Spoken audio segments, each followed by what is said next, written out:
नमस्कार किसान भाइयों।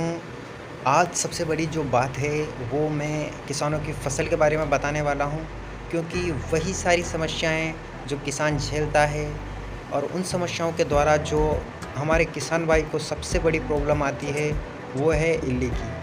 अगर इल्लियाँ लग जाती है तो वो कैसे छूटेगी और अपनी फसल को हम इल्ली से कैसे बचा सकते हैं, इस प्रकार और हम इस बारे में आज चर्चा करने वाले हैं कि इल्ली की एज क्या होती है, इल्ली अपने खेत में कितने दिन तक लगी रहती है, या इल्ली की ऐसी कौन-सी दवाइयाँ हैं जिनसे हम अपनी फसल को आराम से बचा सकते हैं, या आने वाले मौसम परिवर्तन होने पर कौन-कौन सी दवाइयाँ अपने को छिड़कनी होती है। तो ऐसी बहुत सारी अपन जानकारियाँ यहाँ से आज अर्जित करने वाले हैं कि अपनी फसलों में कौन-कौन सी इल्लियाँ लगती है जिनके कारण हमारी फसल बर्बाद हो जाती है और हमारी मेहनत बेकार चली जाती है। तो नमस्कार किसान भाइयों, मेरा नाम है लोकेश और आप देख रहे हैं ऑर्गेनिक फार्मिंग यूट्यूब चैनल। तो आज हम बात करने वाले हैं इल्ली के प्रकोप के बारे में किसान भाइयों। तो मैं आपको बता दूँ, इल्ली की एज 20 से 25 दिन की होती है और कई बार उसकी एज 30 से 65 दिन की भी हो जाती है। तो किसान भाइयों, जैसे कि आपकी इल्ली है, आपके मच्छर हैं, जैसे कि हरा है, काला है, नीला है, पीला है, जो ऐसा भी आपको मच्छर है, इल्ली है, तो उसकी जीवन शैली कैसी होती है, वो आता कहाँ से, उस बारे में आज हम बात करने वाले हैं। जैसे कि यहाँ पे एक पुपा नाम का एक जीव दे रखा है किसान भाइयों। ये जीव क्या करता है, पहले तितली को बनाता है और तितली जब बन जाती है तो जैसे कि अपन बोलते हैं वाइट फ्लाई, येलो फ्लाई या ब्लैक फ्लाई जो भी है, वो अंडे देती है। अब आपको ये नहीं पता चलेगा कि अंडे अपने को कहाँ दिखेंगे, तो मैं आपको बता दूं, जो भी फसल है, जैसे कि अपने प्रेजेंट टाइम पर आने वाले इल्ली की फसल, अपने क्या सोयाबीन की फसल है, या फिर लहसुन की फसल है, और इसके अलावा बहुत सारी ऐसी फसलें हैं जिनमें इल्लियाँ लगती हैं, आप जानते हो। पर जैसे कि मैं बता देता हूँ आपको इल्ली कहाँ से पनपती है। तो इल्ली ये पुपा बनाता है और उसके बाद ये पुपा जैसे ही तितली को बनाता है, तितली पत्ते के नीचे जाके अंडे देती है, और जब ये अंडे 5 से 7 दिन के अंदर पनप के इल्ली बन जाते हैं, और या तो वो इल्लियाँ आपके जो पौधा है उसके अंदर सीधी चली जाती है, और या फिर वो पत्तों को खाना वहीं से स्टार्ट कर देती है। तो ऐसे में हमारे किसान भाइयों को सीधा सीधा नुकसान हो जाता है, और अगर अपन इनको बचाने का, अपनी फसल को बचाने का कोई उपाय नहीं करते तो अपनी फसल पूर्ण रूप से बर्बाद हो जाती है।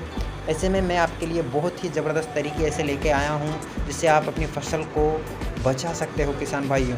सबसे पहली बात तो यह है कि अपन अपने फसल में पक्षियों के बैठने की व्यवस्था नहीं करते, और अगर अपन ऐसा करते हैं किसान भाइयों, तो उससे क्या होगा कि अगर अपने खेत में इल्लियाँ हैं, अगर अपन पक्षियों के बैठने की व्यवस्था कर देते हैं, जैसे कि डोरी वगैरह बांध देते हैं या फिर बीच में कुछ लकड़ी वगैरह गाड़ देते हैं, तो इससे क्या होता है कि जो ये समस्त प्रकार के कीट हैं, जीव हैं, जो अपनी फसल को नुकसान पहुंचाते हैं, उससे जो चिड़िया है, कौवे हैं, या भी बहुत सी सारी चिड़ियाँ आती हैं, अलग अलग प्रकार के जीव हैं जो अपने भरण पोषण के लिए इन सभी कीटों को खाने में मदद करते हैं। तो ये सारी कीटें अपनी फसल में ही लगती है किसान भाइयों।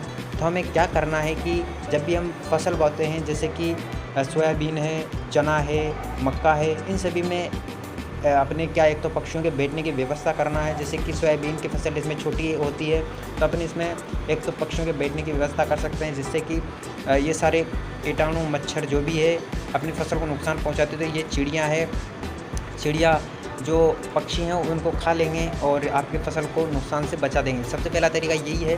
उसके बाद जैसे कि ये तरीका बहुत कम किसान यूज़ में लेते हैं, तो दूसरा तरीका ये है कि आप अपनी फसल को बचाने के लिए बहुत ही ज़बरदस्त तरीके में अपनी नई टेक्नोलॉजी के माध्यम से नई ऑर्गेनिक में दवाइयाँ चल रही है। जैसे कि पहली दवाई का नाम मैं बता देता हूँ, इंटेक्ट है, जो कि हमारे वर्ल्ड क्लास लैब से निकल कर आई है।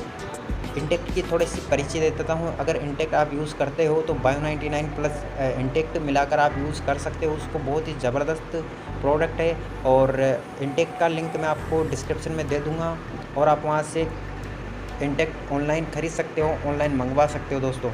उसके बाद मैं बात करता हूँ अपने नवभारत की जेम्सबोन नाम से एक दवाई आती है, जो नवभारत फर्टिलाइज़र है जी, ये भी ऑर्गेनिक के ऊपर काम करती है, और इसका ज़बरदस्त रिज़ल्ट है अपने क्या जेम्सबोन का भी।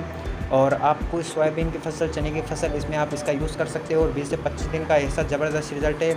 आपको केमिकल डालने की आवश्यकता ही नहीं है, पर किसान भाइयों को यकीन कम होता है ऐसे में। और जिसके बाद बात करते हैं हम ऑर्गेनिक में ऐसी भी बहुत सारी दवाइयाँ हैं जिनसे आप अपनी फसल में से इल्ली को हटा सकते हो। इसके बीच में मैं आपको बता देता हूँ कि आपको किस किस प्रकार की नाम की इल्लियाँ आपकी फसल में आने वाली है। तो मैं डायरेक्टली आपके लिए सुविधा लेकर आया हूँ गूगल पे, और मैंने गूगल पे ही सर्च करके ऑलरेडी पहले से रखा हुआ था। तो जैसे मैं आपको बता देता हूँ, यहाँ पे दे रखा है कीट व्याधि।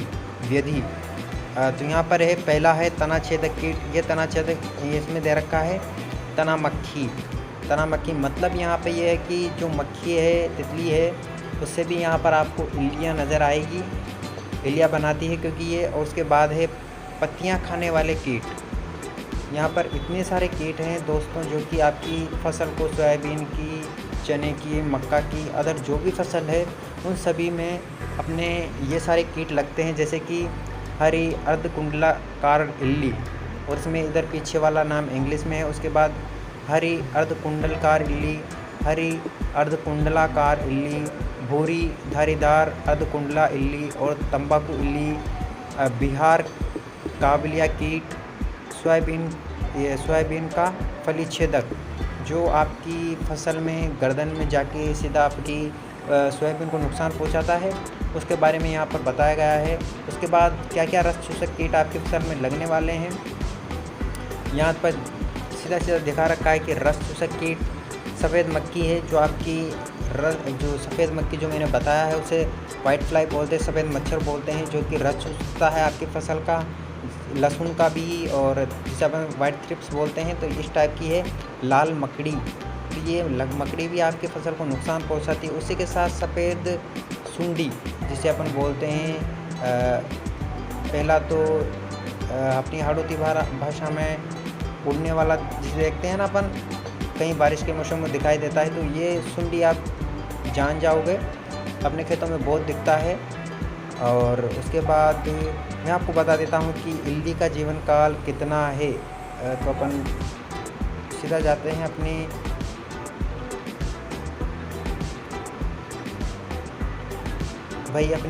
फसल में कौन कौन से जो है इल्लियाँ हैं, ये मैंने आपको सभी इल्लियों का नाम बताए हैं। उसके बाद कौन सी अपनी फसल में नुकसान पहुंचाती है, और अपनी जो मेन फसल है जो कि सोयाबीन की बात करता हूँ, उसमें कितना क्या प्रकोप होता है, जैसे मैं बता देता हूँ आपको। यहाँ पे है जीवन चक्र इल्ली का। तो मैं बताऊँ, मादा शलभ रात्रि में पत्तियों की निचली सतह पर एक एक करके 1200 से 1500 तक अंडे देती है। किसान भाइयों, ये बहुत ज़्यादा अंडे हैं, और अंडाकार 3 से 4 एक इल्ली काल 20 से 25 दिनों का होता है। मतलब कि ये अंडे 3 से 4 दिन में बाहर आ जाते हैं, और इन अंडों का काल होता है 20 से 25 दिन का।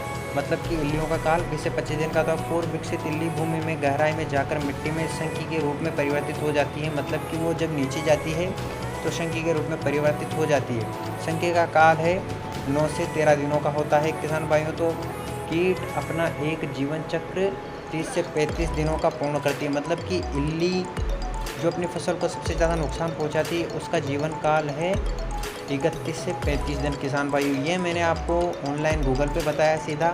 उसके बाद ये इसके साथ किस किस फसलों में दिखाई दे, कपास में, चना, मटर, अरहर, तंबाकू, टमाटर, अन्य सब्जियों में व जंगली पौधे में ये दिखाई देती है। इसके जो नियंत्रण में मैंने बताया था, जैसे कि अपन अपनी फसल में पक्षियों के बैठने की व्यवस्था करते थे, तो जैसे मैंने यहाँ पे दिखा रखा है, यहाँ पे भी लिखा है, पक्षियों के बैठने हेतु फसल की शुरुआत से पहले ही लगाएं, जिन पर पक्षी बैठकर इल्लियाँ खा सके। तो आपकी फसल को नुकसान नहीं होगा, आपका ज़्यादा नुकसान नहीं होगा किसान भाइयों। तो मैं किसान भाइयों यहाँ पर सिर्फ़ और सिर्फ ऑर्गेनिक के बारे में बताने वाला हूँ। वैसे तो आपको जहर कोई सी भी दुकान में कहीं पर भी मिल जाएगा, और अगर आपको ऑर्गेनिक पूर्ण रूप से करना है तो ऑर्गेनिक में बहुत सी दवाइयाँ हैं जो आप कर सकते हो किसान भाइयों। और बात करते हैं इल्ली की, तो आप ऑर्गेनिक रूप से भी इल्लियों का समाधान कर सकते हो। अगर मेरे किसान भाइयों को वीडियो पसंद आई हो तो वीडियो को लाइक करें, कोई प्रॉब्लम हो तो हमें कमेंट करके पूछ सकते हो, और साथ में अगर नए हो तो अपने चैनल को सब्सक्राइब कर दीजिए, क्योंकि मैं ऐसी ही ज़बरदस्त अमेजिंग वीडियोज़ आपके लिए लाता रहता हूँ किसान भाइयों।